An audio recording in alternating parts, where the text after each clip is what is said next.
ကလကတ္တာကိုရောက်ခိုက်နှစ်ပေါင်း149နှစ်သက်တမ်းရှိတဲ့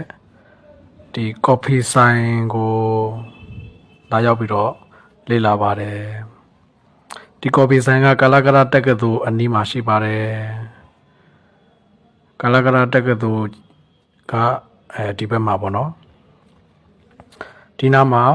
ကလကတ္တာတက္ကသိုလ်ကြီးကစောင်းဆိုင်ပေါင်းများစွာရှိပါတယ်စောင်းဆိုင်ပေါင်း200 300လောက်ကိုရှိတယ်စောင်းဆိုင်တွေအဲဒီစောင်းဆိုင်တွေကြားထဲမှာပါ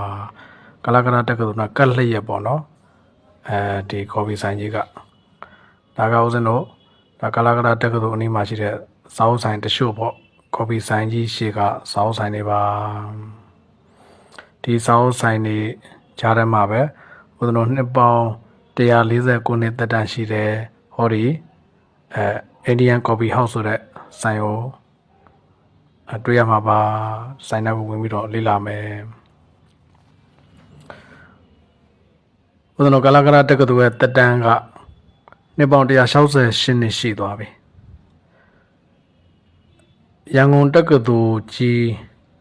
ကောလိပ်အဆင့်ပေါ့ပထမကောလိပ်အဆင့်မှာတော့ကဟောဒီကလကတ္တာတက္ကသိုလ်ရဲ့လက်ခွဲပဲနောက်မှရန်ကုန်တက္ကသိုလ်လို့ဖြစ်သွားပါတော့ဒါကြောင့်ဒီကလကတ္တာတက္ကသိုလ်ကနှစ်ပေါင်း168နှစ်အဲဒီတက္ကသိုလ်ပြီးမှဒီကော်ဖီဆိုင်ကဒီနားရောက်လာတယ်ပေါ့နော်ဒါပေမဲ့ကော်ဖီဆိုင်ရဲ့တက်တန်းကတော့140နဲ့9နှစ်ပဲရှိပါသေးတယ်ဒါကဒီဒုတိယထပ်မှာတက်ပြီးတော့ကော်ဖီတောက်ကြတယ်ပေါ့နော်အဲဒီမှာဓာတ်ပုံတွေတွဲရိုက်ကြတယ်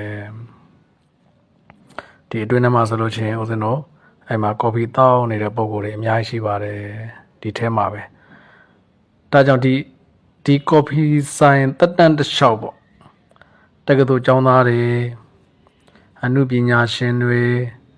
ဥပဒေပညာရှင်တွေစာပေပညာရှင်တွေနိုင်ငံရေးသမားတွေအဲ့လိုမျိုးစုံသောကျောင်းသားတွေဟာဟောဒီကော်ဖီဆိုင်ကြီးမှာကော်ဖီတောက်ခဲ့တဲ့ဆွေးနွေးစာပေဆွေးနွေးပွဲတွေလုပ်ကြတယ်ပေါ့နော်ဒါကြောင့်ဒီကော်ဖီဆိုင်ကြီးကလည်းပဲကလကတ္တာရောက်လို့ရှိရင်သွားရောက်ပြီးတော့လေ့လာသင်တဲ့ကော်ဖီဆိုင်တစ်ခုပဲဦးဇင်းတို့မြန်မာကျောင်းနဲ့နီးတာပေါ့နော်ကလကတ္တာမြန်မာကျောင်းနဲ့နီးလေးပါသူကနှစ်ထပ်ဒါကအပေါ်ထပ်ကိုတက်တာပါဦးဇင်းတို့အပေါ်ထပ်ကိုတက်ပြီးတော့ရှင်ဒါအောက်ကိုလှမ်းကြည့်လို့ရှင် view ကောင်းတယ်ပေါ့နော်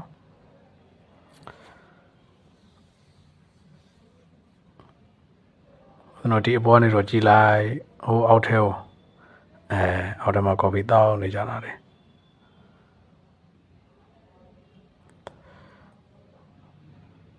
ဒီကော်ဖီဆိုင်ကြီးမှာဦးဇင်းတို့မြန်မာကျောင်းသားတွေပေါ့နော်အင်္ဂလိပ်လက်ထက်ဒီမှာကျောင်းလာတက်ခဲ့တဲ့မြန်မာကျောင်းသားတွေမြန်မာနိုင်ငံရေးသမားတွေနေတိုင်းထိုင်ခဲ့ကြမှာပဲဒီနေရာမှာဒီကော်ဖီဆိုင်ကြီးထဲမှာပေါ့နော်ဒါကြောင့်ကလကတ္တာရောက်လို့ရှိရင်ဘူးသူရာပြသွားပြီးတော့လေ့လာကြပါလို့